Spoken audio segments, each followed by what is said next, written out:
ये जो ड्राइवर अपने आप को बड़े वो समझते थे कि नहीं मोदी सरकार बहुत बढ़िया है, बहुत अच्छा मानती है, वो सारे के सारे आपसे सामने आ गई। केवल इतनी बात नहीं है, कानून क्यों लाया गया है, इसके पीछे बहुत गहरी साजिश है। फायदे क्या हो सकते हैं, नुकसान क्या हो सकते हैं, उसके बाद में कानून लाना चाहिए। पर यह सरकार तो ऐसी है, नोटबंदी करती है और उसके बाद में लोग अपने ही पैसे के लिए सड़क पर मर जाते हैं। कल दिल्ली और एनसीआर की जो ट्रांसपोर्टर हैं वो कल दिल्ली के जंतर मंतर पे 12 बजे से लेकर के 5 बजे तक एक बहुत बड़ा आयोजन कर रहे हैं। जैसे देश के दूसरे देशों में ट्रांसपोर्टरों ने ट्रांसपोर्ट को बंद कर दिया है, ट्रक खड़े कर दिए हैं, यहाँ पर भी वो स्थिति बनने वाली है। और दिल्ली एनसीआर ट्रांसपोर्ट एकता मंच के माध्यम से मैं उस संगठन से जुड़ा हुआ भी हूँ। कल जो है एक बहुत बड़ा आंदोलन भी होगा और ये आंदोलन अंततः ईवीएम के आंदोलन में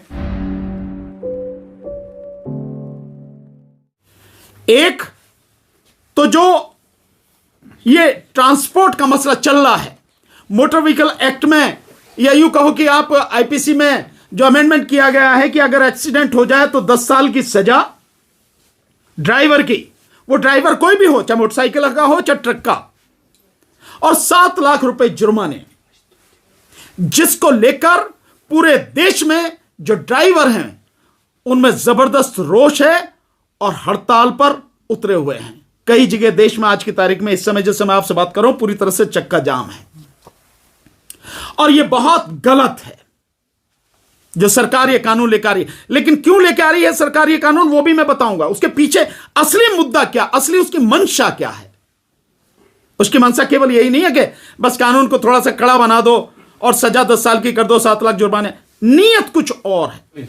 देखिए, ये सरकार जो एक कानून में संशोधन करके लेकर आई है, और वो है कि जो ड्राइवर होगा वो एक्सीडेंट अगर करेगा तो उसकी सजा 10 साल की होगी और 7 लाख रुपए जुर्माना होगा।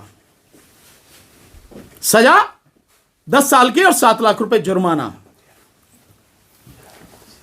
मैं एक बात बहुत सिंपल सी सीधी सी पूछना चाहता हूं इस सरकार से, क्या एक्सीडेंट कोई जान के करता है? अगर सामने कोई पक्षी आ जाए, कोई जानवर आ जाए, कोई इंसान आ जाए, वो भरसक कोशिश करता है कि किसी भी सूरत में उसको चोट ना लग जाए। और कई बार ऐसी स्थिति आती है कि उसमें वो खुद जो ड्राइवर है, उसमें बैठे हुए जो लोग हैं गाड़ी में, वो बड़े भयानक हादसे का शिकार हो जाते हैं। मैं एक एक्सीडेंट को जानता हूं, ऐसे कितने ही हैं, पर मैं एक एक्सीडेंट का उदाहरण देता हूं। बीजेपी के ही एक एमपी रहे हैं, संघप्रिय गौतम, नाम भी लेता हूं। वो लखनऊ की तरफ जा रहे थे गाड़ी से, एम्बेसडर गाड़ी में ऐसे ही एक व्यक्ति को, साइकिल वाले को बचाते हुए उनकी गाड़ी एक गहरे उसमें पोखर में, जोहड़ जिसे बोलते हैं, पूल, तालाब जिसे अंग्रेजी में और हिंदी में बोलते हैं, उसमें जाके गिरी।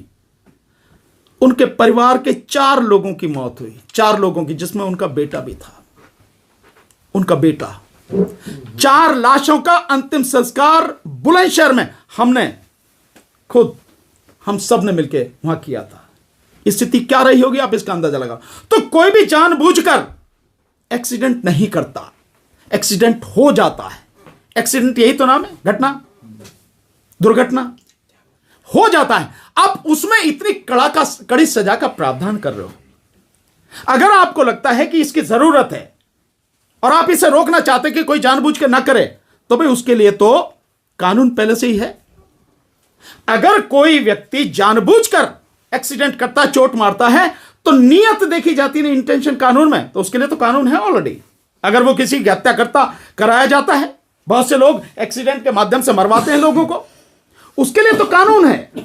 आप 302 में उसकी नियत है, क्योंकि जो वो सारा जो सवारी है, यानी जो गाड़ी है, वो हथियार के रूप में इस्तेमाल होगी ना, उसके लिए 302 का कानून है। आप ये जो ला रहे हैं, इससे बड़ा इस देश की जनता के साथ और मजाक हो नहीं सकता। पर मोदी सरकार का तो ये काम ही है, कोई नई बात थोड़ी है। ये जो ड्राइवर अपने आप को बड़े वो समझते थे कि नहीं मोदी सरकार बहुत बढ़िया है, बहुत अच्छा मानती है, वो सारे के सारे आपसे सामने आ गई। केवल इतनी बात नहीं है, कानून क्यों लाया गया है, इसके पीछे बहुत गहरी साजिश है। ये कानून केवल सामने से दिख रहा है कि जो वो हैं ड्राइवर हैं उनको सजा देने के लिए। भाई ड्राइवर तो कौन है? आप भी ड्राइवर हो, ये सारे के सारे जितने पत्रकार बैठे, भैया मोटरसाइकिल पे आए हो ना, कार से आए हो ना, तो ड्राइवर तो तुम भी हो, मैं भी हूं। इस देश में मैं समझता हूं छोटे मोटे बच्चों को छोड़ के अब बाकी सारे लगभग लोग जो है मतलब ड्राइवर ही हैं। तो इन सबके लिए कानून है, केवल वो नहीं ट्रक चलाते हैं बस चलाते हैं उनके लिए, सबके लिए, सबकी गर्दन इस तरह से फंसाई जा रही है। पर ये इसलिए है कि जो 2024 में यह सरकार ईवीएम के माध्यम से जीतने का षड्यंत्र जो कर रही है, और इस बार जनता ईवीएम से चुनाव होने नहीं देगी, इस बार जनता ईवीएम के खिलाफ सड़क पर आकर लड़ेगी, जन आंदोलन बनाएगी। उस समय कोई भी व्यक्ति किसी भी तरह से बस में, ट्रक में, गाड़ियों में, मोटरसाइकिल पे कहीं बैठ के ना आ जाए, इसलिए पहले इनकी गर्दन दबोचो। यह है उसकी इंटेंशन इस कानून के पीछे। यह है कि जिस समय वो सत्ता में वापसी के लिए सारे हथकंडे अपनाएगी, तब किसी भी व्यक्ति को किसी भी तरह का वाहन उपलब्ध न हो जाए। यह है गहरी साजिश, इसलिए सारे के सारे काम किए जा रहे हैं। तो हम इसका पूरी तरह से विरोध करते हैं, और सभी ड्राइवर भाई हमारे जो इस देश की आधी से ज्यादा आबादी है, वो ट्रक के ड्राइवर हों, बस के ड्राइवर हों, मेटाडोर के हों, छोटे हाथी के हों, कार के हों, मोटरसाइकिल के हों, स्कूटर के हों, कोई भी, हम उनके साथ में हैं, पूरी ताकत से उनके साथ में हैं। इस लड़ाई में हम कंधे से कंधा, कदम से कदम मिलाकर उनका साथ देंगे। मॉब लिंचिंग को लेकर जो सरकार की तरफ से मॉब लिंचिंग को लेकर फांसी का प्रावधान किया गया है, और जो ड्राइवर संघ है उनकी तरफ से कहा गया है कि ड्राइवर की मॉब लिंचिंग बढ़ेगी। तो अब क्या जो मॉब लिंचिंग होगी वो भी फांसी के दायरे में आएगा? बिल्कुल नहीं होंगे। मॉब लिंचिंग कौन कर रहा है? बीजेपी और आरएसएस से जुड़े हुए लोग हैं। आप उनकी सारी देख लीजिए। गाय के नाम पे कौन मार रहा है? विश्व हिंदू परिषद के लोग, बजरंग दल के लोग, यही लोग मार रहे हैं ना गाय के नाम पर, यही लोग मार रहे हैं ना। तो मॉब लिंचिंग कौन कर रहा है? बीजेपी, आरएसएस, उनसे जुड़े हुए संगठन, उन्हीं से जुड़े हुए लोग हैं। और महेश का जो है उन्होंने धंधा बना रखा है, धंधा कर रहे हैं वो लोग। वो लोग हैं, आपको दिखाने के लिए बना दिया कि उनके लिए कड़ा कानून है, फांसी की सजा। एक को भी कुछ नहीं, फांसी तो बहुत दूर की बात है, उन्हें अरेस्ट ही कर लें ढंग से, तभी की बड़ी बात है। लेकिन सर ड्राइवर भी तो उसी श्रेणी में आएंगे। कौन? हाँ, ड्राइवर जरूर टांग दिए जाएंगे। अगर ड्राइवर भी उसी श्रेणी में आ रहे हैं ना कि वो भी मॉब लिंचिंग कर रहे हैं, तो वो निश्चित रूप से टांग दिए जाएंगे।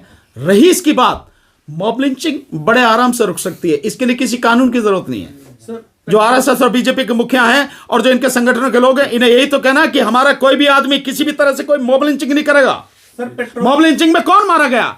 मॉब लिंचिंग में अधिकतर मुसलमान मारे गए हैं। सर अलग अलग जगहों पे जो प्रदर्शन हो रहे हैं, महाराष्ट्र, यूपी, गाजियाबाद, तमाम जगहों पर पेट्रोल की जो है खपत, मतलब पेट्रोल कम पड़ गए हैं तमाम जगहों पर 50% तक, और गृह मंत्रालय इस पे नजर रख रहा है इस पूरी घटना को लेकर, क्या कहेंगे? भैया किसी पे नजर नहीं है उनकी आंखें क्या है नहीं क्या, उन्हें नहीं दिखता, उन्हें समझ में नहीं आता। सरकार का मतलब ये नहीं कि पहले करो और फिर देखो कि क्या होता है। सरकार का मतलब है कि सारी चीजों का आकलन पहले कर ले कि इसके संभावित परिणाम प्लस और माइनस क्या हो सकते हैं, पक्ष और विपक्ष में कहां तक जा सकते हैं, फायदे क्या हो सकते हैं, नुकसान क्या हो सकते हैं, उसके बाद में कानून लाना चाहिए। पर यह सरकार तो ऐसी है, नोटबंदी करती है और उसके बाद में लोग अपने ही पैसे के लिए सड़क पर मर जाते हैं, और सरकार दिन प्रतिदिन उनमें कानूनों में, उसमें नियमों में बदलाव करती है। ऐसे जीएसटी लाती है और जीएसटी में हजारों तरह के उसमें बदलाव कर दिए गए, बावजूद उसके आज भी ठीक से नहीं वो सारी चीजें आ रही काबू में। ये सरकार। डीसी कपिल साहब एक मिनट जरा बताएंगे कि मोटर वाले मामले में, जैसे अभी भानु प्रताप जी ने बताया है, कल दिल्ली और एनसीआर की जो ट्रांसपोर्टर हैं वो कल दिल्ली के जंतर मंतर पे 12 बजे से लेकर के 5 बजे तक एक बहुत बड़ा आयोजन कर रहे हैं। जैसे देश के दूसरे देशों में ट्रांसपोर्टरों ने ट्रांसपोर्ट को बंद कर दिया है, ट्रक खड़े कर दिए हैं, यहाँ पर भी वो स्थिति बनने वाली है। और दिल्ली एनसीआर ट्रांसपोर्ट एकता मंच के माध्यम से मैं उस संगठन से जुड़ा हुआ भी हूँ। कल जो है एक बहुत बड़ा आंदोलन भी होगा, और ये आंदोलन अंततः ईवीएम के आंदोलन में जो 6 तारीख को जंतर मंतर पर होने वाला है, उसमें भी उनका पूरा सहयोग और समर्थन हमारे साथ रहेगा।